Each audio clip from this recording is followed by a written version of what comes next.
দেখো এবারে যে গল্পটার কথা বলা হয়েছে সেটা হচ্ছে পিঁপড়ে, ঠিক আছে।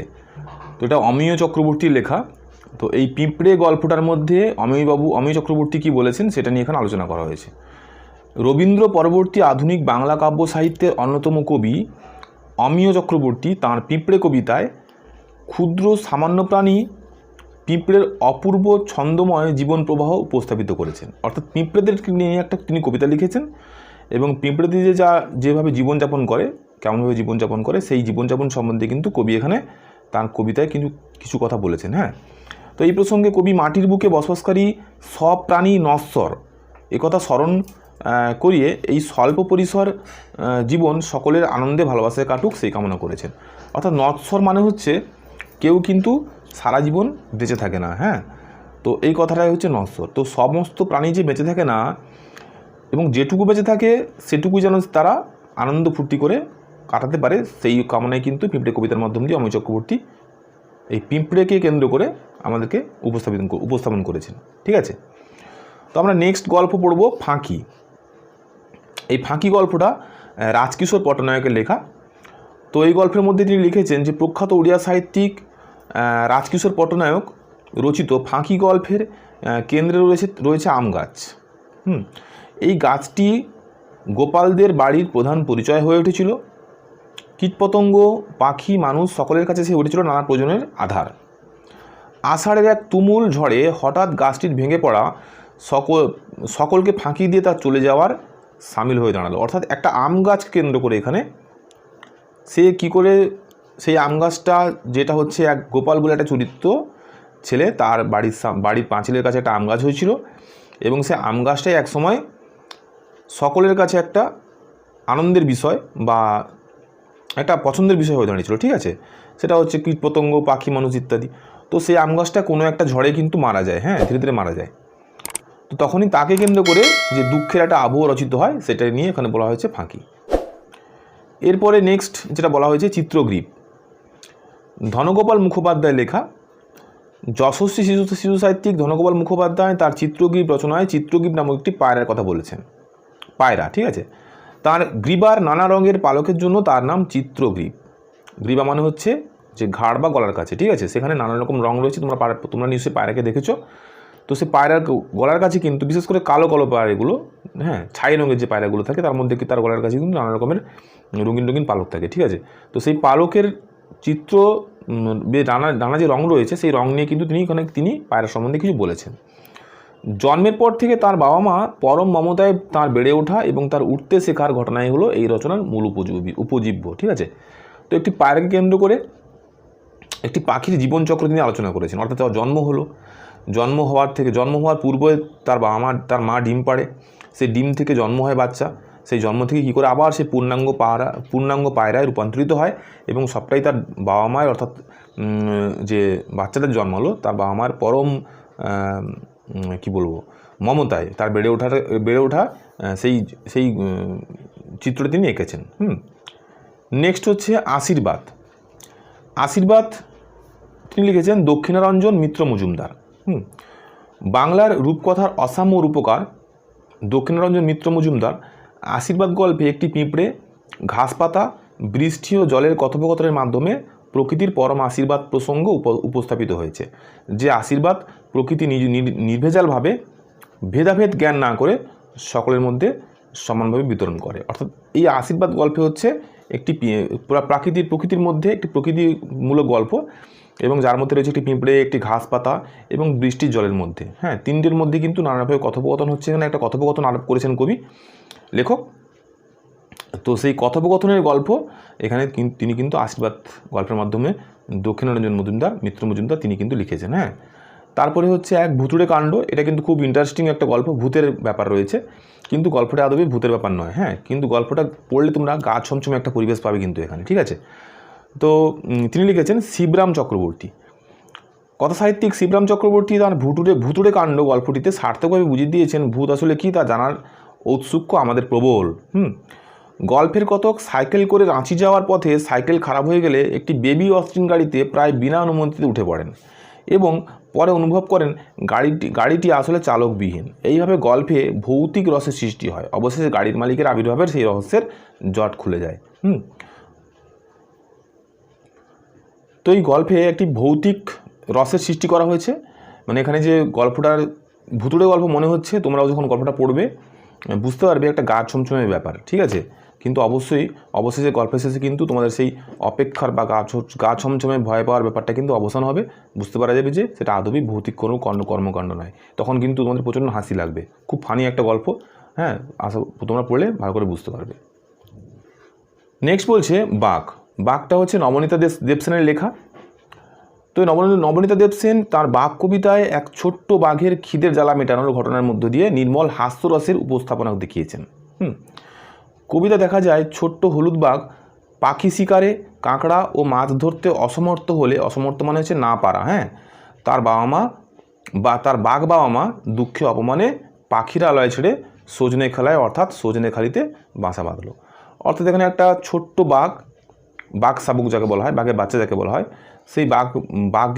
সেই বাচ্চা তার বাবা মার তত্ত্বাবধানে এই সমস্ত পাখি শিকারে বা যে শিকার করতে তো বাচ্চারা শিখে, তো সে কিন্তু অসমর্থ হয়। একটা হাসির কথা কিন্তু এখানে এই নবনীতা দেবসেন তার বাঘ কবিতার মাধ্যম দিয়ে বলার চেষ্টা করেছেন, ঠিক আছে। এর পরের যে কবিতা রয়েছে বঙ্গ আমার জননী আমার, দ্বিজেন্দ্রলাল রায়ের লেখা। হ্যাঁ, বঙ্গ মানে আমাদের বাংলাদেশ জন্মভূমি, সেই বাংলাদেশকে কিন্তু জন্মভূমি বলা হয়েছে। সেই কবিতাটার মাধ্যম দিয়ে কিন্তু কবি এখানে জন্মভূমির প্রতি একটা শ্রদ্ধা জানিয়েছেন, ঠিক আছে। কবি দ্বিজেন্দ্রলাল রায় তার বঙ্গ আমার জননী আমার কবিতায় বাংলাদেশের প্রাচীন গরিমার চিত্রটির সঙ্গে পরাধীন বাংলার দুর্দশার চিত্রের বৈপরীত্য গভীর খেদ ও আবেগের সঙ্গে বর্ণনা করেছেন। দেখো, যখন আমাদের বাংলাদেশ একসময় পরাধীন হয়, অবশ্যই সেটা ইংরেজ আমল থেকে হয়ে আসে, হ্যাঁ, কিন্তু ইংরেজ আমলে যখন আসে তখন বাংলাদেশটা কিন্তু পরাধীন হয়ে যায়, মাতৃভূমি কিন্তু পরাধীন হয়ে যায়।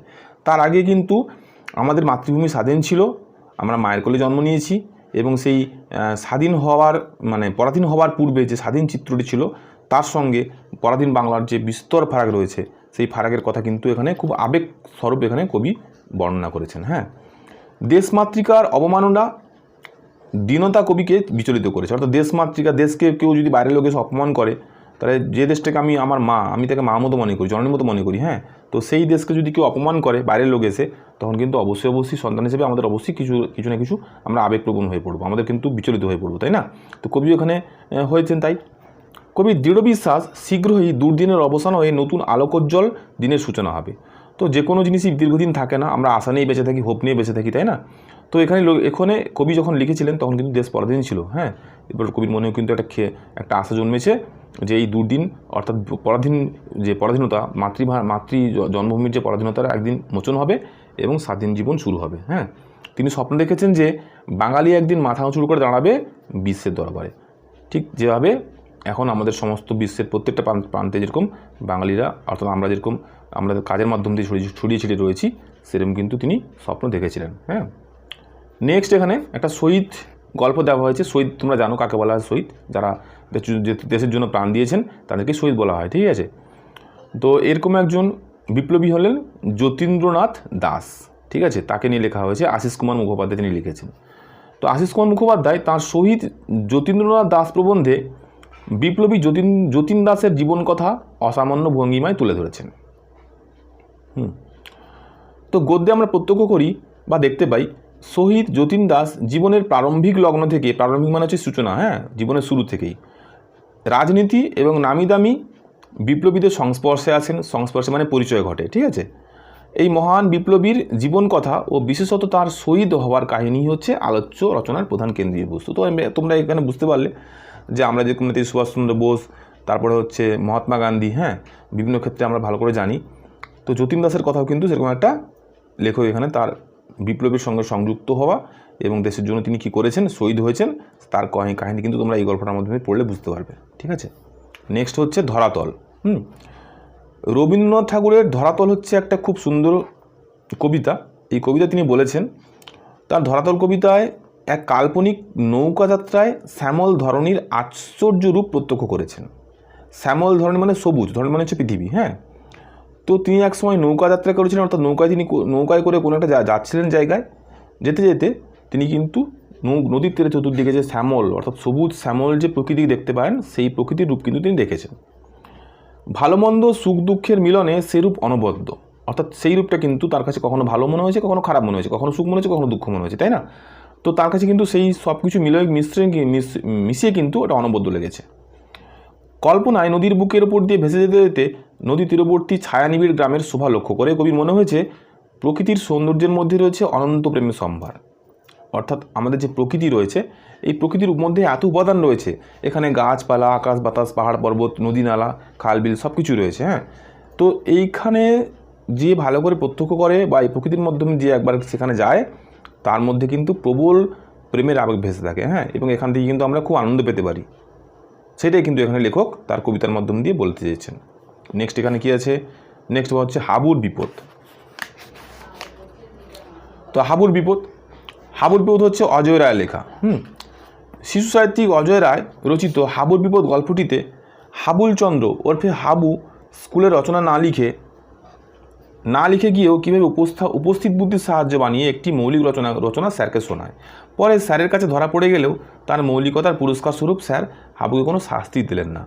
অর্থাৎ এখানে হাবু নামে একটি ছেলে রয়েছে এবং তার যে উপস্থিত বুদ্ধি, সেই উপস্থিত বুদ্ধির কথা কিন্তু বলা হয়েছে, যে উপস্থিত বুদ্ধিটা কিন্তু সে পড়াশোনা না করে গিয়েও কিন্তু তার উপস্থিত বুদ্ধির মাধ্যম দিয়ে তিনি কিন্তু স্যারকে যথেষ্টভাবে তার পড়াটাকে বুঝিয়ে দিতে পেরেছেন। সেই উপস্থিত বুদ্ধি যে আমাদের জীবনে কতটা প্রয়োজনীয়, সেই হাবুর বিপদ গল্পের মাধ্যম দিয়ে কিন্তু কবি বা লেখক এখানে কিন্তু বলেছেন। হ্যাঁ,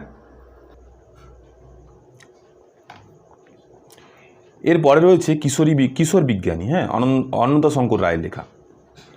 তো একজন বিজ্ঞানীর এখানে কিশোর, যিনি যে একটা কিশোর ছেলে, তার বিজ্ঞানী হওয়ার স্বপ্ন, সেই স্বপ্ন নিয়ে এখানে কিন্তু অনন্তশঙ্কর রায় লিখেছেন। হ্যাঁ, বিশিষ্ট সাহিত্যিক অনন্তশঙ্কর রায় রচিত কিশোর বিজ্ঞানী বিশ্ববরেণ্য বিজ্ঞানী স্যার আইজাক নিউটনের জীবন আধারিত একটি কবিতা। এই কথিত আছে, ছোটোবেলায় নিউটন নির্জন সমুদ্র তটে নানা রঙের ঝিনুক করতে ভালোবাসতেন। এই অভ্যাসেরই সম্প্রসারণ তার পরবর্তী জীবনে লক্ষ্য করা যায়, যেখানে তিনি জ্ঞান সমুদ্রের পাড়ে নানা বিদ্যা সামগ্রী আহরণ করেছেন। সমুদ্রের মতন জ্ঞানের জগৎও অগাধ অনন্ত, এটি নিউটনের সারা জীবনের অভিজ্ঞতার সার। ঠিক আছে, তো এখানে কি বললেন, এখানে যে একজন কিশোর বিজ্ঞানী তোমাদের মতন একজন কিশোর হবে, সেই কিশোর কিন্তু সমুদ্রে থেকে আমরা যখন যাই তখন কিন্তু ঝিনুক কুড়াই, তাই না? তোমরা হয়তো কেউ কুড়িয়েছো।